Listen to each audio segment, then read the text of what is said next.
Where we are, you're actually at a famous, or let's say famous location, which is the Anne Frank house. For many a icon.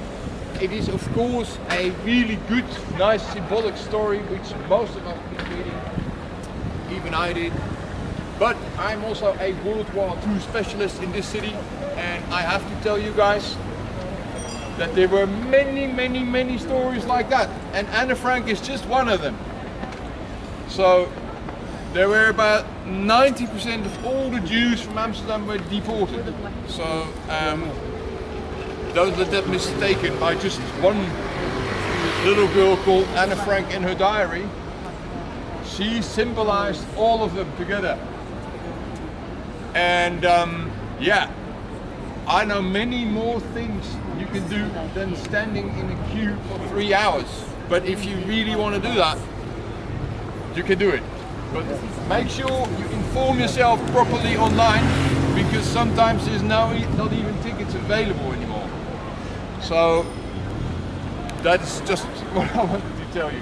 Because Anne Frank, it's a good story, but you have to see it as a symbolic story as well, because it's one of the many stories. And Anne Frank is actually quite a romantic story actually. There were many words I can tell you. Anyway, why is Amsterdam still as nice as it is today? That is because we've been invaded from the Vikings, the Normans, the French, the Spanish. They've been all here. The Germans. And the Germans, they bombed Rotterdam and they wanted to bomb Amsterdam. But then we were waving the white flag. So they never got to the moment that they bombed Amsterdam. And that is why it's still here today. We try to defend our country with our magnificent flooding technique. So half the country was flooded, but the Germans had planes.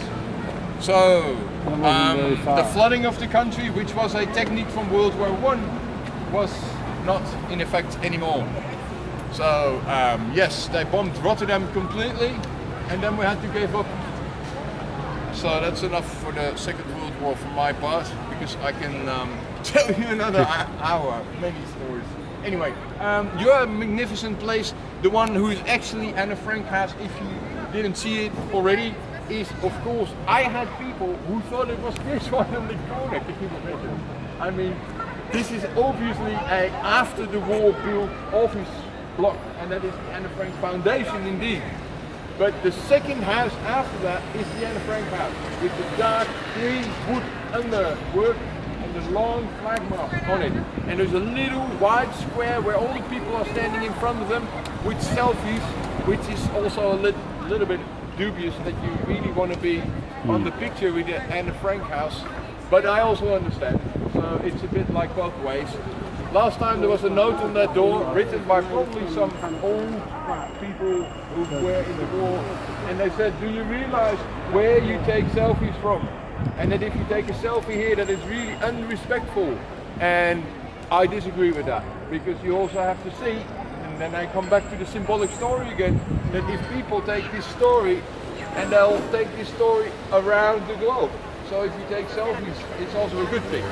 It's not per definition an embarrassing thing at all. But you have to realize where you take a selfie from, indeed. If you're really fed up, if you can't really get a ticket at all, there is something really nice I can appreciate for you guys to do. You can also visit that tower, which is the biggest tower in our city, and it's open between 10 o'clock and 3 o'clock in the afternoon. You can climb, it's a lot of stairs. Of course there's no elevator, because this church is from 16 something, so they didn't invent elevators at the time yet. A few nice things about the church: you can see the coats of arms of Amsterdam, which is a red shield with a black band and three white crosses. You can see that there. You see the crosses everywhere in town. That is the coats of arms of Amsterdam. The crown is not from our royal house. Actually, the crown, which you also see on every lamppost there is actually borrowed from Austria in 1480, because we gave a lot of money to the Austrians, and they thanked us by letting us use the crown on our weapon, coats of arms. So it has nothing to do with our current Orange, House of Orange. And if you want to see big wall anchors, look at the church. They are wall anchors from about 1.5 meters. I just explained you how they work. And of course we have a kind of like the building in New York. You have the, oh, hey, look, this is almost the same bike. Oh no, it's not. I so love it that the bike has never stopped developing. Really. Anyway, you have the flat iron building in New York. Well, we have a kind of a miniature version of it, which is way older than the New York one. So maybe the New York one is being copied from this one. Look at the cables in the bottom. The cables going in there. Yeah, can you imagine how strange your furniture has to be? Yeah. Anyway, I forgot to tell you on the previous locations that, well, I told you guys that it's all like really small space and that you have spiraling stairs. Maybe you guys are sleeping in an old building like this, so you know all the stairs and you go down.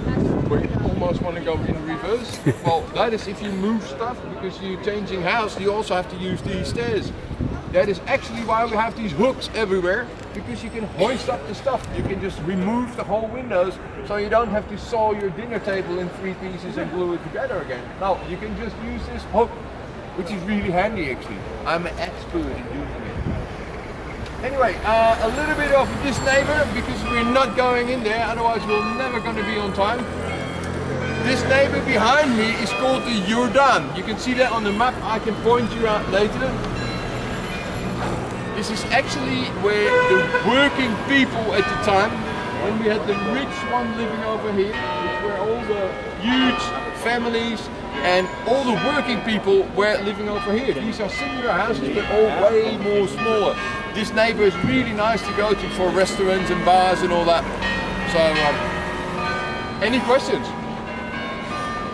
I can all draw you out where